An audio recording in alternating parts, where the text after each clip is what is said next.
First of all, it's good to have you all here. I hope you read it, you heard what I said before, but I'll repeat it. We're going to probably get through chapter 1 and some of chapter 2. Chime in as much as you want to, and next week we'll finish chapter 2 and move to chapter 3. Just so you know, that'll be kind of our progression of things. When we look up the name of this chapter, it says the challenges of talking to white people about racism. And here's the thing: you don't even have to have about racism or white people to say the challenge of talking to people, right? But you toss in all those other things, and it gets complicated, especially because we, white America, have been taught a lot of things that make it really easy for us to put up barriers, put up roadblocks, stop the conversation if we're not careful. And we don't want to do that. One of the things we want to try to very hard to do is to make it so that we move past ourselves, past those things that make us stop, that we've been taught to use. Okay, our society has taught us how to speak in certain ways, and they are not helpful ways. So I want to start by showing you just some basic definitions of things so that we start on the same page. Some of these are more mine, and then we move towards hers. Okay, let me get this up on the screen for you. This one. All right, these words are important words for us to know: bias and prejudice. We all have bias. By the way, we all have prejudice too, but we'll start with bias. Bias is that by which we like something better than another. It's like saying, do you like vanilla or chocolate better? Prejudice is the same type of thing, except for it puts a value on it, that one is necessarily, vanilla, for example, is necessarily the only good ice cream flavor. Okay? Bias, which we all have, is just something that where we have an inclination towards one or the other, and it can lead to unfairness, but isn't necessarily of itself wrong. Prejudice begins the step towards wrong. Okay, partially because it's a preconceived notion not based on things, but also because it's often linked to social groups. So we're saying all the people that like vanilla ice cream are better and or worse. Okay? And it often is tied to negative attitudes towards the other party. Then we get to discrimination. And discrimination is where we take our prejudice, that which gives us a negative attitude, and we begin to act on it.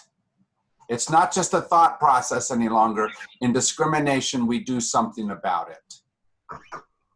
Okay? And then we take one step further and we go to racism.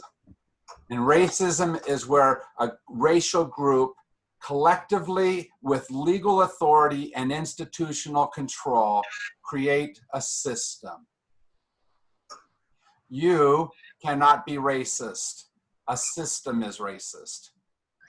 You can be prejudiced, you can be discriminatory, but you cannot be racist because that is a system-wide problem, okay?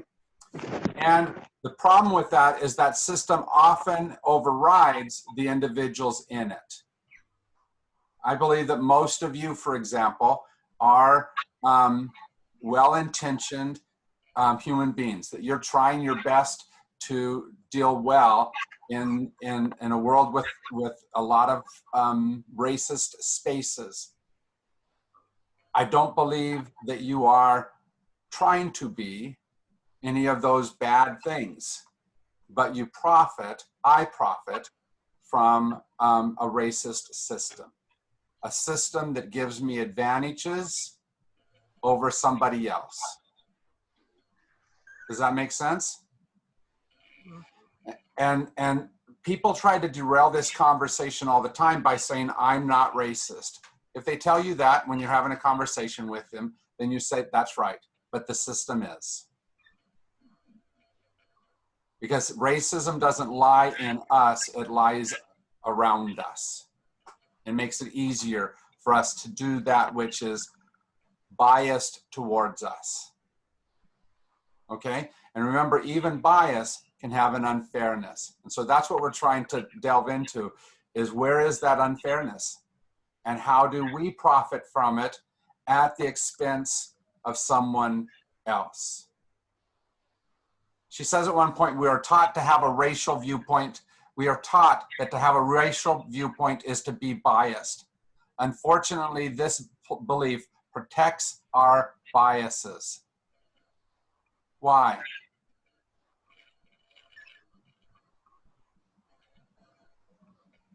Because an unexamined life, how many know that quote? An unexamined life, if you don't examine why it is that what's true about the situation, you stay in the situation. And especially if you have a vested interest in not fixing it. Okay? And it's not because you're trying to have an advantage over someone else, but because you have that advantage, you sometimes don't look how it's hurting that someone else. Okay? Did I tell you about the cartoon I saw the other day about two people on a track, and they were supposed to be running against each other. They had a race. You had the finish line over here with the flags flying, and they're both there ready to start. And the man looks in front of him and sees nothing but finish line. The woman looks in front of her and sees a clothesline and a baby and a pile of dirty clothes and whatever things that are expected of a woman that might not be expected of a man. That's the difference of what we're doing here, right? What's been placed in the paths of some of us that some of us don't have to worry about. Does that make sense? So where is it that you have advantages? I hope you've continued to work on your list of your advantages, how it is that you have something that someone else doesn't have. And it's not because all those things are bad for you to have. Most of those things that you're going to write down are good things. But you always want to be aware of who's excluded from those good things. Right? So it can be something as simple as this. Here's one of my newest things on my list. I'm right-handed. And why is that an advantage?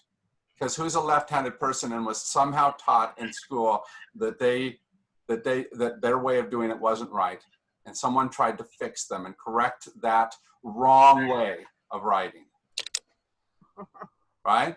And so just the fact that my right-handedness fits in the system has given me an advantage over somebody like Becky, who has had to adjust to everything else being different for her, right? And it's not that it's a huge advantage, and we're getting better at not being aware of both hands, but still it gives an advantage for me. I certainly found that out when I broke my left wrist. Absolutely, absolutely. And every time we think about what isn't broken inside of us, right, we need to be aware of those people who don't have that advantage, right? Whatever the body issue that they have. One of the reasons why I love going down to the Refuge of Hope down in Peru is because I see all kinds of differently abled people that are blind, people that are dealing with this illness or that illness, people who are without legs. And it's not that they are unable, but they do have to figure out the accommodations to participate differently than what I'd have to. So in a very real way, when we're looking at this, that's what we have to be aware of, is all of that. And we teach that to ourselves and to our children in a number of different ways. We verbally tell some things, but we also non-verbally teach racial norms to our children. And oftentimes as white people in America, we don't even know that we are teaching different norms. We're not even aware of the fact that you as a white child get these things while someone else might not get to. Jim, Yes. weren't we considering our advantages from the perspective of being white versus being a person of color? So I don't really understand where the left hand, right hand, I mean, I understand from the perspective of you're making a point generally, but I thought when we were doing our own, you know, white privilege or white advantage, it was really from the perspective of comparing it to people of color who may not have that same advantage. Sure. So let's ask that. What is it that somebody who is white in America might profit from just because of the skin color versus someone who has a different skin color? Laura. So most of you, or many of you, know that we moved to North Carolina a few years ago, and my husband and I ride a tandem bike. And it did not occur to me until all of this discussion started happening in the last few months that Kurt and I have an advantage. We can get on our tandem bike and go bike riding all over rural North Carolina and explore our new state. And it occurred to me not too long ago that if I were a Black person, I'm not sure I'd feel safe riding a bike around in rural North Carolina. That was like, oh my God. Yeah. I've always just taken that for granted. I could ride my bike wherever I want. Yep. Ahmaud Arbery is an example of where that was true. He was in a place that I could have been safe, and he was not. Now, that doesn't mean that every Black person who goes into that type of a space is unsafe, but I am almost always in a very safe space that way, where my Black friends would tell me their story is very different. So that's one of the advantages of my white skin versus their darker skin. What else?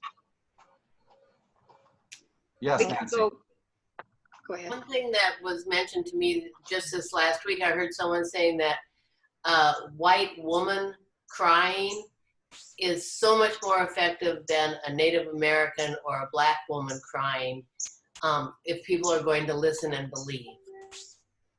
Yes, and we saw that especially in the case of the woman in New York City who, a very liberal woman who immediately went to her phone when she felt she was in a threatening situation and began to call upon that which she knew would happen.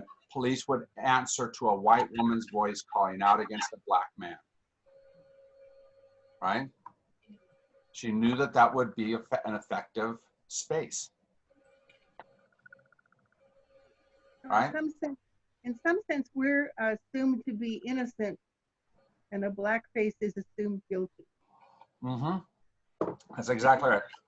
We see that in policing all the time, where there's much more onus put on the Black man to prove himself, or anyone of a darker skin. But I also saw a conversation between two women, and the white woman was talking about how white women often play on that innocence or that presumption of innocence. That's right. And I think that's part of what was happening in New York City, is that woman went to her point of strength, which was, I'll be perceived as the innocent one. Yeah. And none of this is an attempt to try to excuse whatever someone of a darker skin can do, because people of all different sorts can manipulate systems, okay? That's not what this is about. It's not talking about individuals. It's talking about the system again, where because of what's there, I can take advantage of it for myself, sometimes not even knowing that I'm doing it. We receive advantages that she'll go later on in chapter 2 and say, oftentimes we're completely blind to those advantages because we just received them. Yes.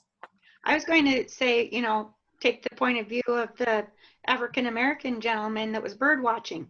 Mm-hmm. We could be a bird watcher and ask someone to leash up their dog, and that person would probably respond totally differently to us. Yeah. At least I have a possibility a bigger possibility of that person listening to me rather than responding negative to me. Right? And I have to know that that's true. Yeah. And she might talk back to me, but she's not going to call the cops and say I'm threatening her life. Yeah. All right. I saw this morning that he's choosing not to press charges. Did you see that?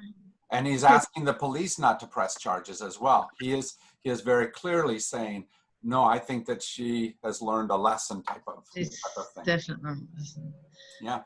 Another area is in the financial area. You go into a bank to get a loan, and if you're a Black person with a good job, you may get the loan, but an equal person who's white will for sure get the loan. I mean, there's discrimination in lending that's historical for so many ways. Right. And sometimes it's very deliberate, but it's it's also hard to prove that that's happening as well, because the lender can show all kinds of other things of why this is why I disqualified them. And so it's a very difficult legal issue to prove. But the tendency historically, like she said, she makes these generalizations, and we've been taught in a lot of ways we're not supposed to make generalizations, right? But she deals with this very clearly in this chapter. She says there are generalizations we can make. Black people do get lower loan values. They do not get the advantages we get in loan. And if we're not aware of that, and in some ways if we're not trying to reverse that trend, not necessarily to give us lower mortgage rates as well, but to apply the same standards to all of us, right? How do we make that happen? Many of those legal issues, do you know where that happened? It was a practice called redlining. Does everyone know what redlining is? Where certain neighborhoods were redlined out in cities, and so they were essentially defined as don't bring services there type of practices. Well, and also they redlined areas and they would not show Black people the houses in those areas. That's right. And so it made very clearly different types of neighborhoods according to race. But getting insurance depends on your zip code. Absolutely. On your rate. Yep. So I want to go back and talk. We talked about the 4 different words: bias, prejudice, discrimination, and racism. And much of the difficulty of the other ones started bias. So I want to make sure you know, and you have permission to have bias. Okay? Everyone has things that they like better and worse, right? Biases help us in many ways, but they also begin the process of hurting us. How is it that we see and give value over something in an unfair way, like in that stuff that we've been talking about? The difficulty is in too real of a way in America, we've taught ourselves 2 different things that are not helpful. At one point she said, a significant aspect of the white script derives from our seeing ourselves as objective and unique. That we can, in any case, in any moment, be free of bias. And that's absolutely false all the time. Did you hear that? Because I hope it didn't sound like I was modulating that at all. We cannot be free of bias. We bring it in every single moment. Now we can work to try to understand when we have bias and when it's becoming negative especially, but to try to say, I don't have any, is lying to ourselves and making it so that we're not truly in the conversation. But how many somewhere in your education around racial issues were taught to not have bias? We're taught to act as though you didn't have prejudices, and we all have them. And so we have to quit telling that lie. We need to be more honest with ourselves and step into the conversation about how is it that my bias is affecting this moment, rather than do I have or don't I have. The other one is individualism. And that is the dynamic that says we are unique and apart from all others, even those within our social group. And none of us are. We are all connected in various ways. And in fact, there's ways that are very negative about that, because when we talk about individualism, what typically happens in America is too often it becomes tied to competition. I have to be better. I have to beat. I have to win this. And so in a very real way, that ties us into needing someone who loses.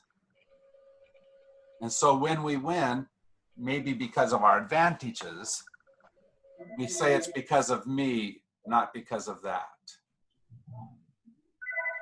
And we have to start working at reversing that trend inside ourselves.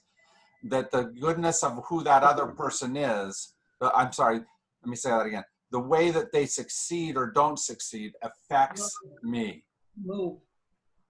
Right? That our economy, it's not good enough if just I succeed.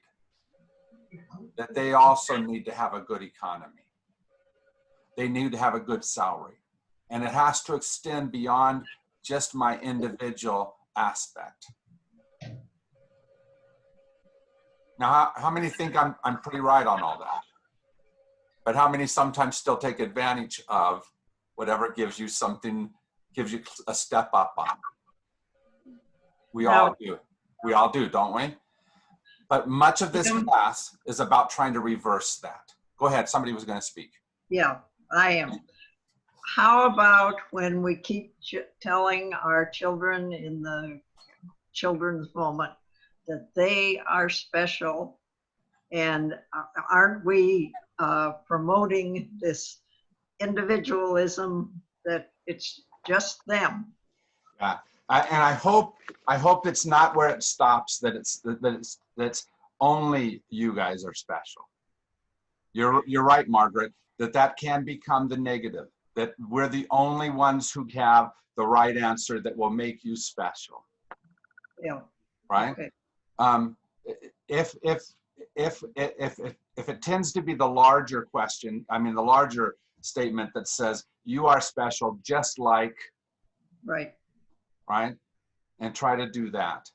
But it's really easy for all of us to get caught up in that. Think about St. Francis. How many of you have a sense that we're a better church than most? Because I do. Right? and if we're not careful, that can give us the same kind of blindness as we step towards. Right? The bias, right? That kind of bias. That's exactly right. Oh, it's an okay. Yeah, and it's not because it's wrong. It's because it can be if I use it in a way that puts me on unequal ground with somebody else in my conversation with them, in my interaction with them, which it sometimes does when I'm talking to, cousin Bob, and he's really stupid about some of these issues. And I try not to, but it's easy to, isn't it? And we have to figure out how to be in the best possible space. So she said the first challenge is to name our race. Have you noticed how we say a lot of stuff like Black Americans, Hispanic Americans, but we don't tend to say white Americans, right? We have to start looking at us. And that's what this book is about. We have to be honest about who the white America is, okay? And here's the 3 points she makes. She says, first of all, white people's opinions of racism tend to be strong. We tend to think we're right about racism, okay? Hold that thought for a second. Her second point is, race relations are profoundly complex. A lot of different elements mixing together to try to figure that out. And then third thing is that nothing in mainstream US culture gives us the information we need to have a nuanced understanding of arguably the most complex and enduring social dynamic of the last several hundred years. And so we must be willing, her conclusion about these 3 points, remember, that our opinions tend to be strong, race relations are complex, and we don't have very many ways of teaching each other well about these.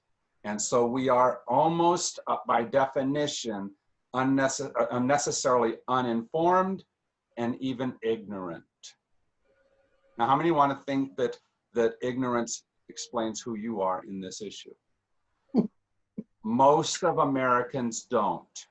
Why? Because it's been a pretty active thing through most of our life. Most of us have lived most of our life post Civil Rights Law Bill of 1964. There's a couple of you that maybe lived more than half your life on the other side of that bill, but most of us. And so we've had a more educated space than what our parents did, or our grandparents, or our great-grandparents.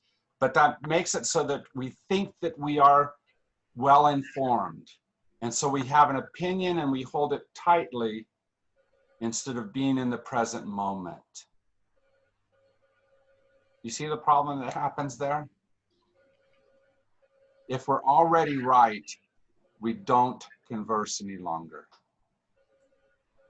Especially if there's any sense of saying, don't talk about racism. Don't have that conversation.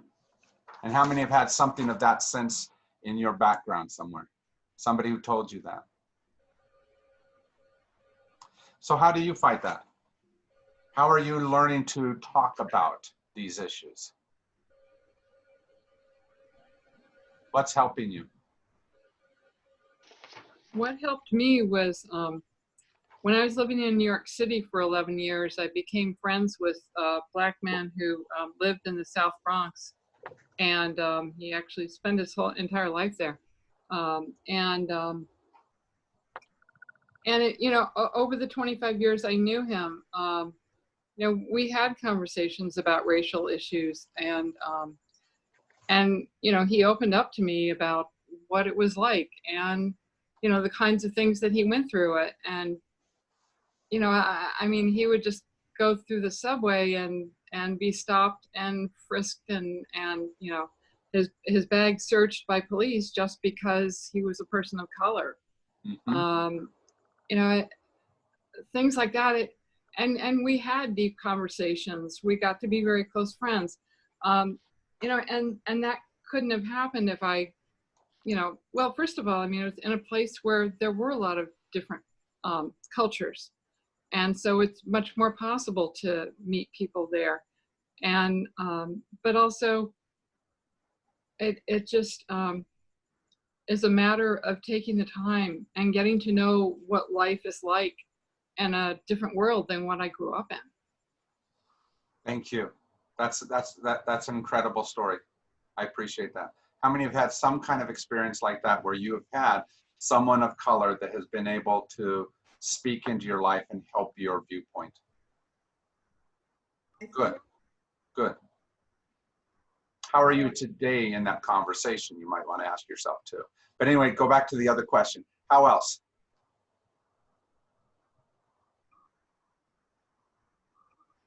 I started teaching before there were African American children pictured in the readers.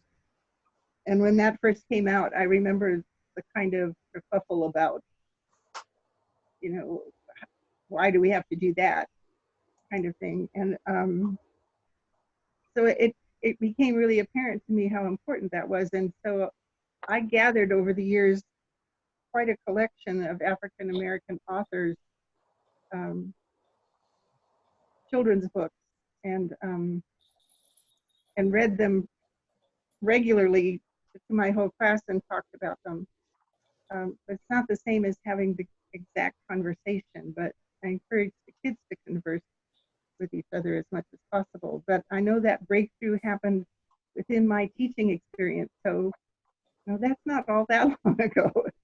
Yeah. Still in my memory that there were only Sally, Dick, and Jane, and nobody had anything but really pink. If you go to page 31 of your book, if you're there, she puts down a bunch of different statistics. And one of those is that teachers are 82% white. All right.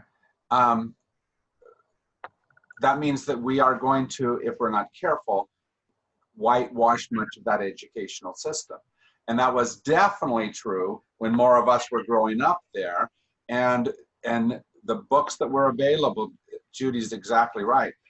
The number of books that were there that were focusing more on color were slim to none.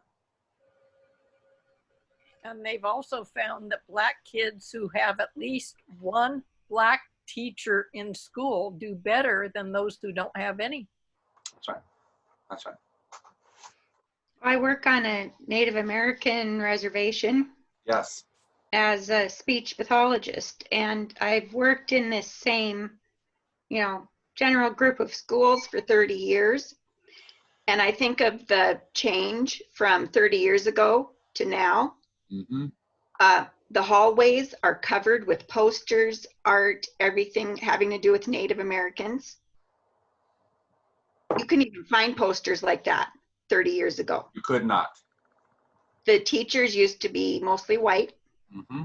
In fact, I could only think of one or two when I started that were Native American. Now almost all of them at the fully Native American school are Native American. Mm-hmm. So yeah, great changes. Yeah. Anyone else? Have you heard of the Tero Ordinance? Tero, tell me about it.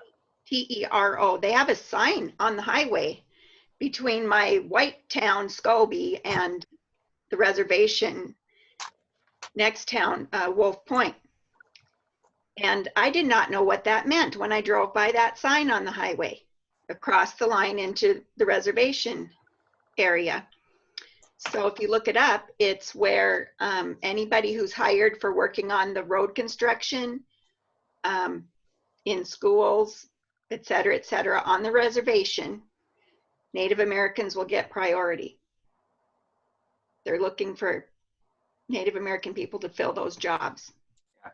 And the hard part about that, I'm sure that some of the white people in that area are going to say, at whose expense?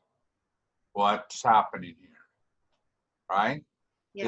Isn't that the typical thing you've seen when it comes to affirmative action types of movements? Right? Yeah. Grocer is really supportive, like I am of the Native Americans, but everybody else in town is not, and he just is appalled at the amount of racism. So let's talk about that.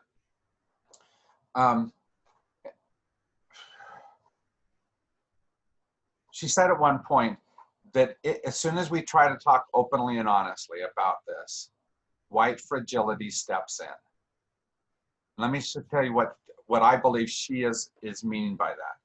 She said, it quickly emerges as we so often are met with silence, defensiveness, argumentation, certitude, and other forms of pushback.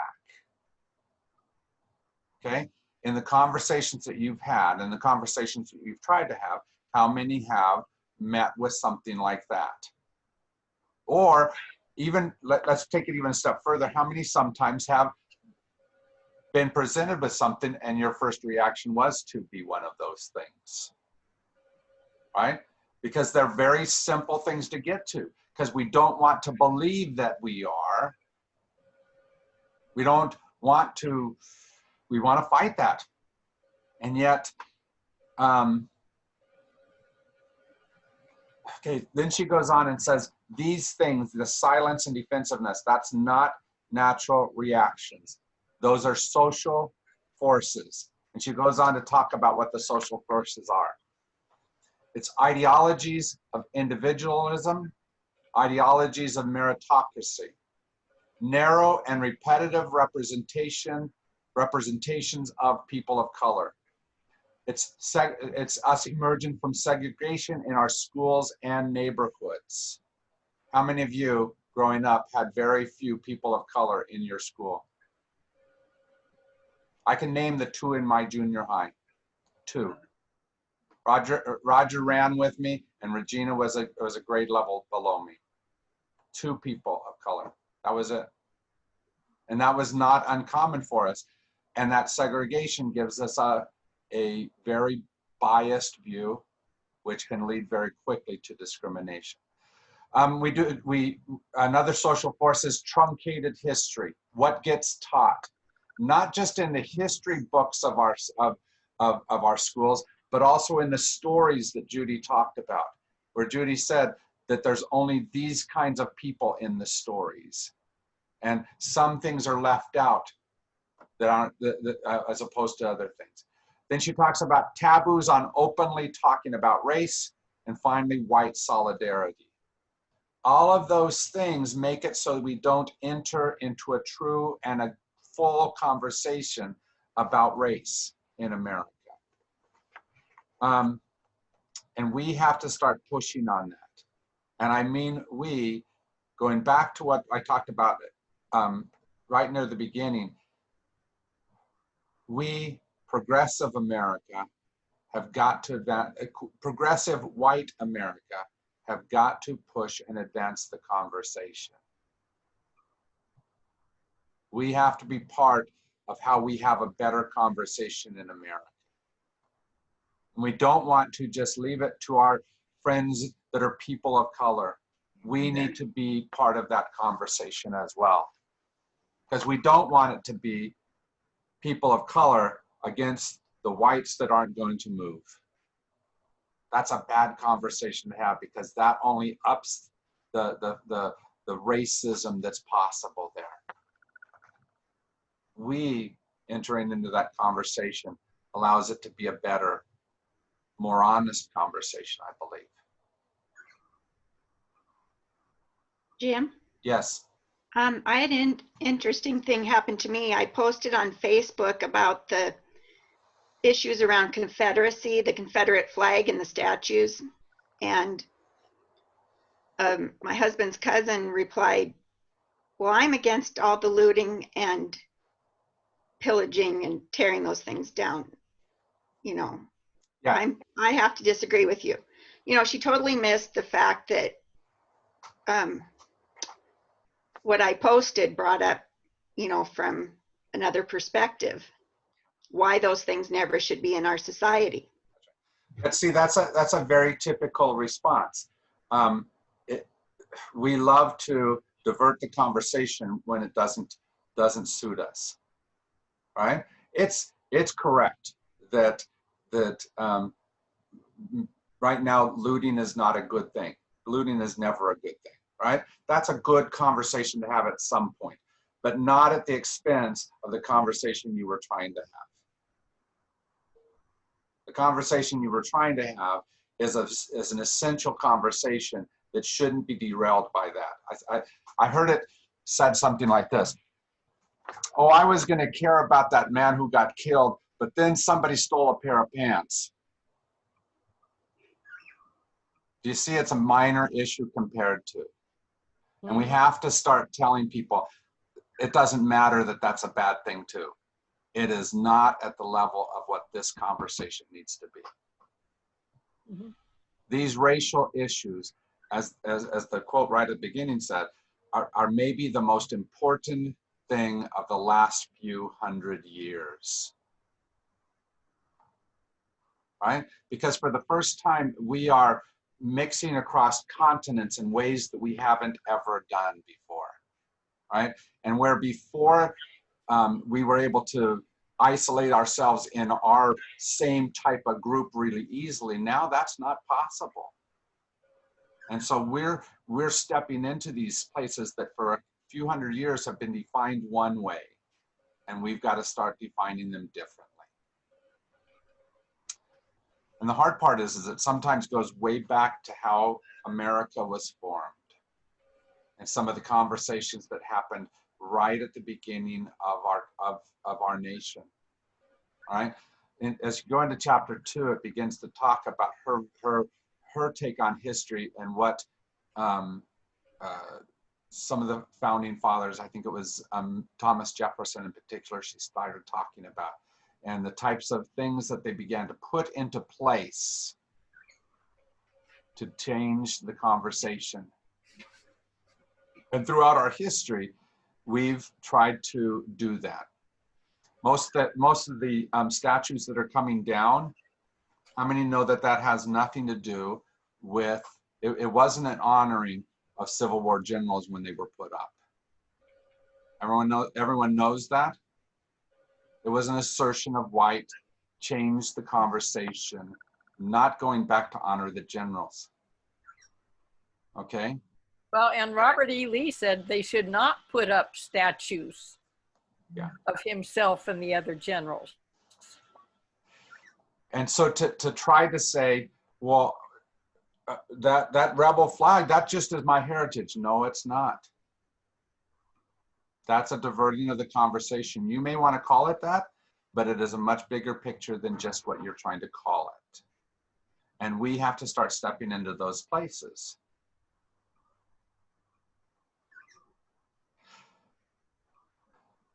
So that was a big step for NASCAR It to is. get rid of the Confederate flags.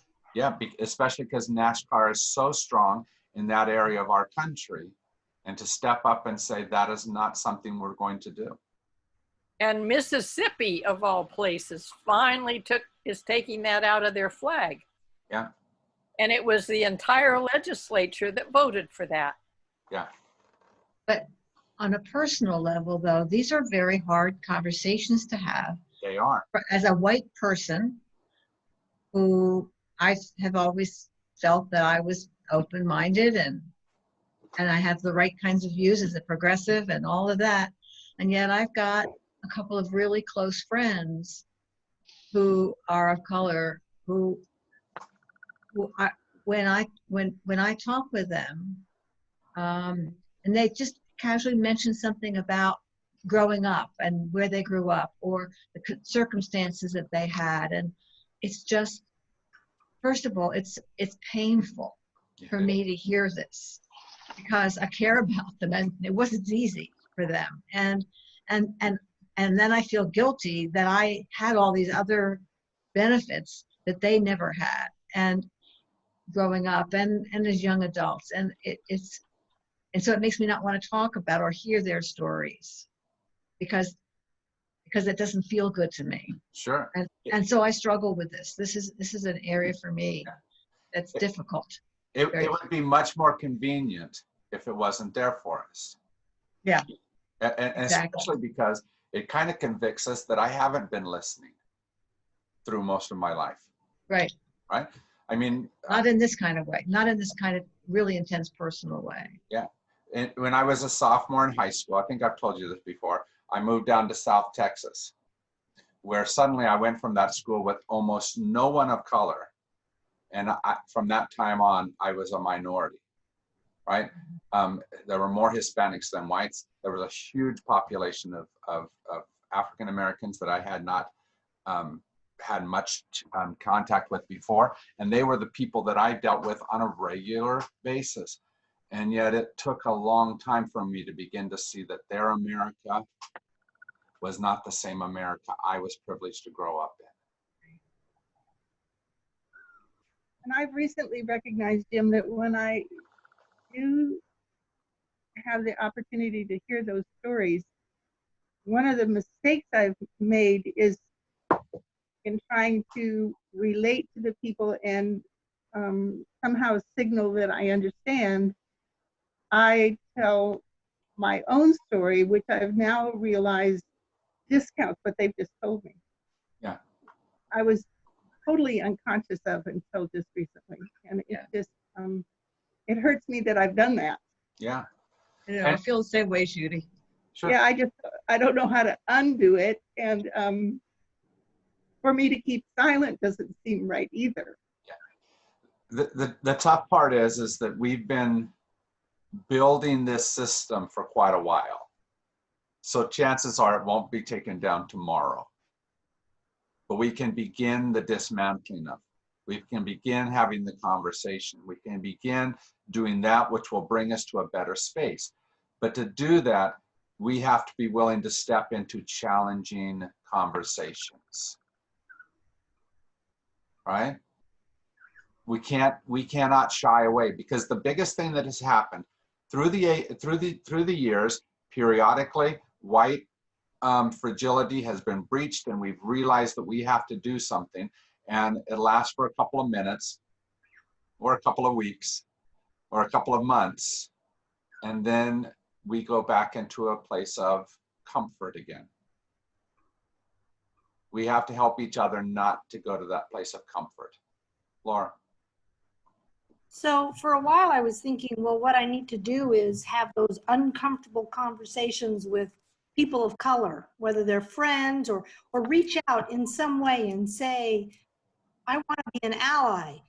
But I'm beginning to think that what's being asked of me is not so much to have those conversations with people of color, but I need to start having these uncomfortable conversations with other white people. That's where I can do my best work. That's exactly right. Because in some ways you get to bring a legitimacy to that conversation that your friend of color isn't able to bring. And they should be able to. It's wrong that they can't. But you get to step into that space and say, wait a second, what we are doing isn't fair to all of us. It's similar to the early days of the reconciling movement. That's right. How it was the straight people who had to speak up and talk about the discrimination and the pain that it causes, and try to have people see a different way of looking at LGBTQ people. And yeah, it was allies that needed to talk among themselves and then begin to spread that out and to be there as with their friends and relatives who are gay or lesbian or transgender, and make the progress that needed to be made. But you have to kind of, you're right, Laura, you have to kind of set the table. Sure. And it's because of what I talked about before. People quickly go into silence or defensiveness or argumentation, and you have to say, wait a second, we need to have this conversation. I know it's a difficult one, but let's talk honestly about this. Right? And the hard part is that we often get to spaces like, for example, if we go back to the gay issue, how many heard some kind of this argument?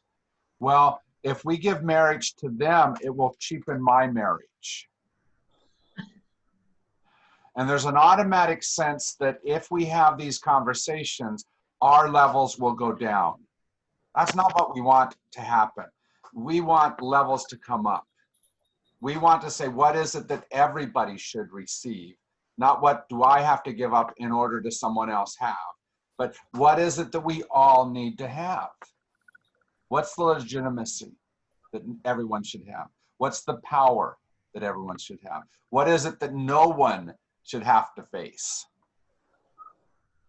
That's the type of conversation we need to have, because we don't want it to be an us against them conversation in whatever way. It's got to be, how is it that right now we are benefiting and they should benefit as much as us? It's also a point of, not going at it with, we have the answers because we're white and we're smarter. Right. But basically, how do you,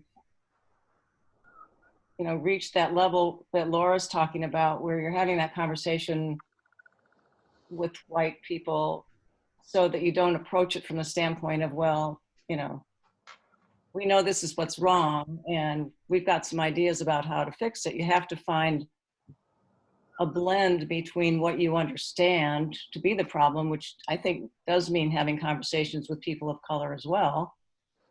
And, you know, and then kind of getting together to figure out how to address the issues. Yeah.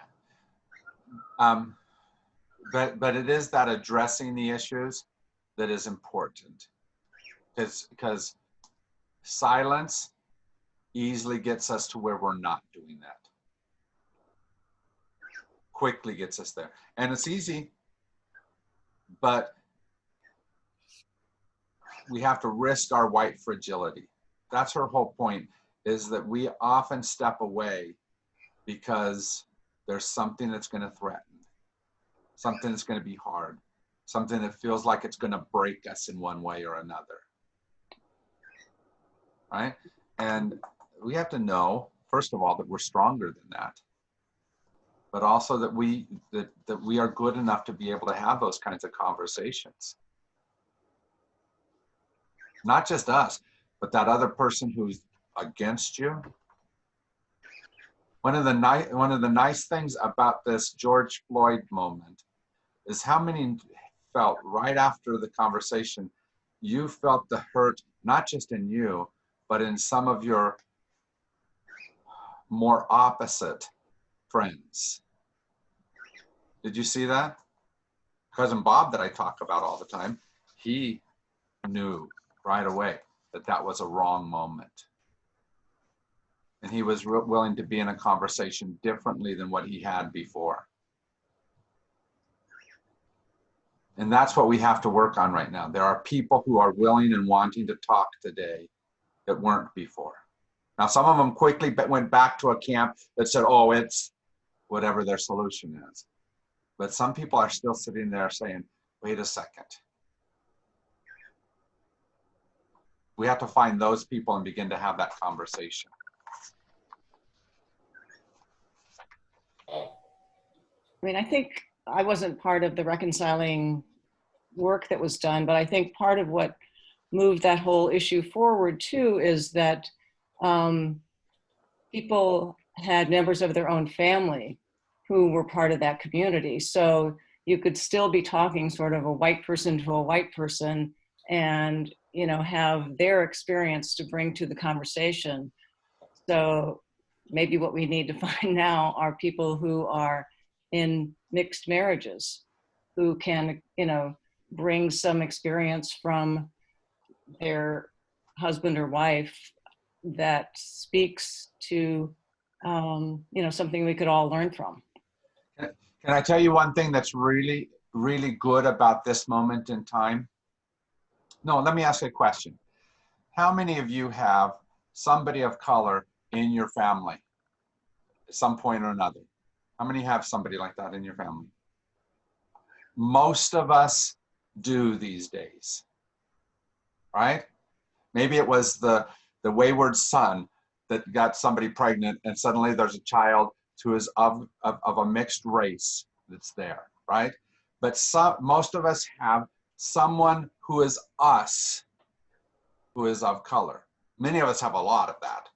And so suddenly it's not just a talking about them like it has been before, where we were very separated race-wise. Now we're together and we're talking about our families in a way that we haven't been able to before.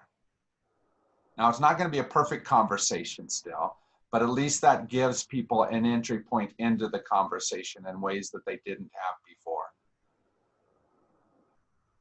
Okay? Don't be afraid. And don't be afraid also, let me go to this. At one point, she talks about generalization. And one of the things we've been told not to do with race, with human beings, is not to generalize, right? Because we know that that generalizations don't work perfectly, right?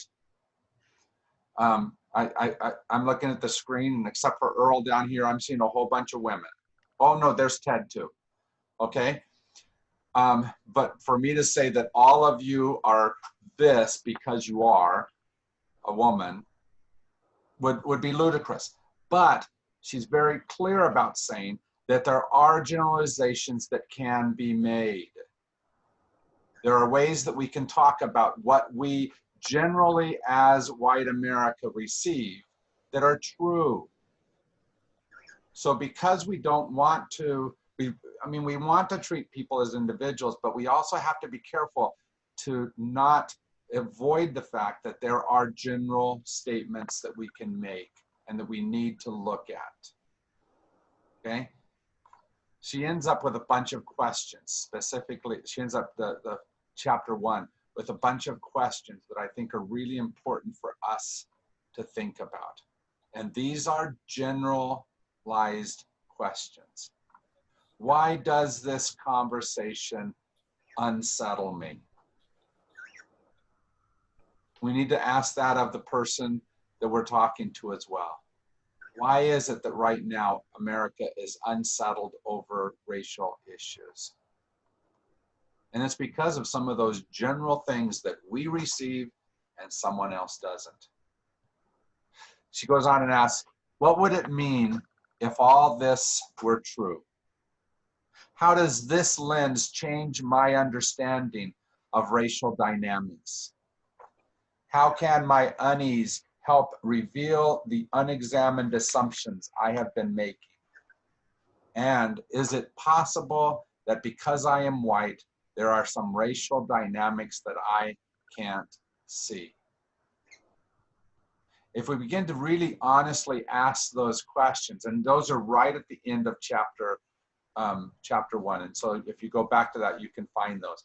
If we begin to really ask that of not just ourselves, but of our friends around us, maybe we can begin to make some strides forward.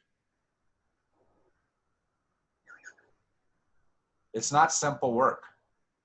It's a lot of things. Margaret. Yes. You know, I keep thinking if we could only have in this group some Black folks, some Asians, some Latinos, we're missing something. Yeah. And that bothers me. Sure. But Margaret, the good news is that you can begin to find some people that have that conversation with. Now, okay, I'm gonna preface this statement because last time I didn't preface it on the Tuesday class. You know, we have an amazing man who I'm sure will love to have some conversations like this with you, who has been probably has lived here in Tucson longer than, his family has lived in Tucson for over 100 years, and that's Stuart Chan. I don't want all of you all at once to go talk to Stuart as your one token Chinese person, right? But he will tell you some conversations about the different pathway that he had coming here than others. Look around our congregation. You'll find some people to talk to. Yes, but I wish that they would have chosen to come to this conversation. Yeah. So that, otherwise it is orchestrated. And it would just be more, that's a personal thing. Okay. Marty. I think that I know in chapter 4 she talks about our white supremacy, and she makes the point of saying that that it is not their job to educate us; it's our job to educate ourselves. And I really think that that's something that came home to me a lot. And I think that this is about us. We're the problem, not them. And our racism is something that we don't understand and don't accept and don't even identify with. In that conversation that I told you about last week from Oprah, where she had several Black leaders in front of her, I was amazed how many people said some variation of, well, Ava DuVernay was probably the strongest voice. She asked us to take on the labor of carrying the burden of educating each other and not leave it to the Black community.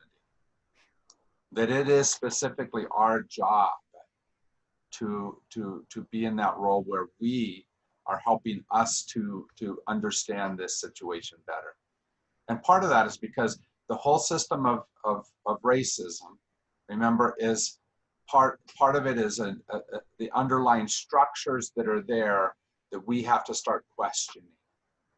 We have to, because we have, and not that Black America doesn't have some power, but we also have a whole lot of power, white America, and we have to start choosing not to have those structures.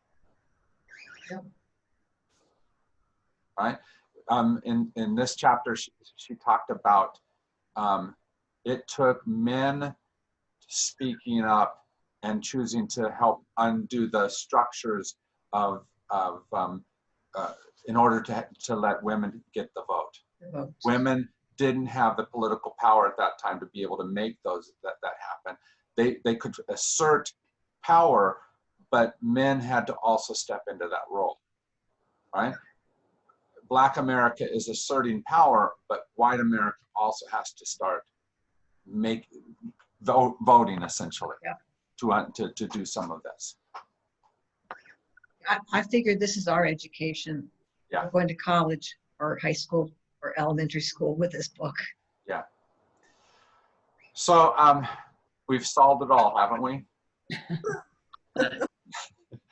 There's still a lot of work to do. The good news is she has lots of stuff to present to us. Next week we'll go on through chapter 2 and 3, and there's just a bit of information in 2 and 3 to be able to nourish this conversation even more. Thank you very much for your time. Thank you. Thank you. Take care, everyone. Bye.